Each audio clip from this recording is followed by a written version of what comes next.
Sourate 65, le divorce. Au nom d'Allah, le miséricordieux, le miséricordieux. Ô prophète, quand vous divorcez avec les femmes, divorcez avec elles en tenant compte de leur période légale et calculez bien la période légale. Et craignez Allah votre Seigneur. Ne les faites pas sortir de leur maison et elles ne sortiront que si elles commettent une infamie évidente. Ce sont les ordres d'Allah. Et quiconque transgresse les ordres d'Allah, il se fait injustice à lui-même. Qu'en sais-tu ? Allah sûrement fera intervenir quelques circonstances après cela. Quand elles auront atteint leur terme fixé, retenez-les selon le convenu, ou bien séparez-vous d'elles selon le convenu, et faites témoigner 2 personnes équitables parmi vous, et accomplissez le témoignage envers Allah. Cela, on l'exhorte à quiconque croit en Allah et au jour dernier, et quiconque craint Allah, il lui procurera une issue, et lui octroiera par où il ne comptait pas, et quiconque se fie à Allah, il est sa suffisance. Certes, Allah réalisera sa parole. Allah a établi une mesure pour toute chose.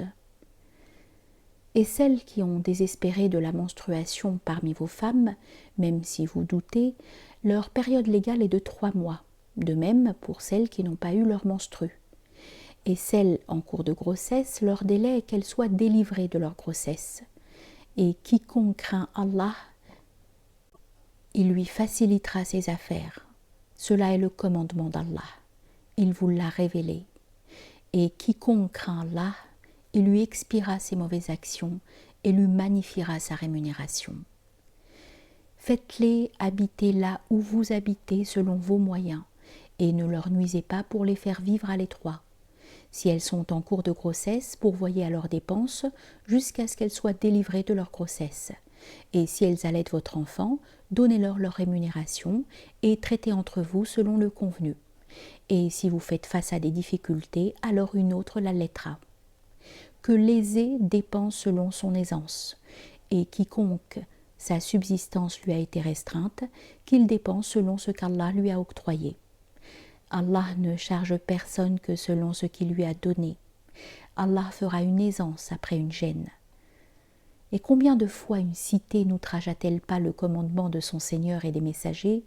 Alors nous lui en demandâmes sévèrement compte et la châtiâmes un châtiment atroce. Elle subit alors les conséquences de ses actes et sa fin a été une perte.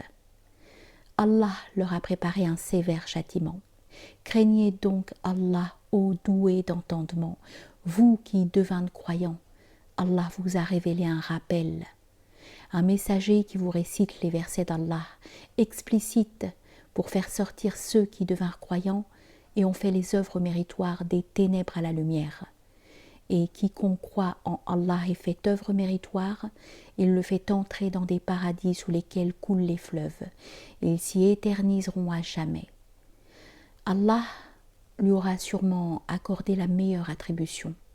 C'est Allah qui a créé 7 cieux et de la terre le même nombre, et a fait descendre le commandement entre eux, afin que vous sachiez qu'Allah est omnipuissant sur toute chose, et que la connaissance d'Allah embrasse toute chose.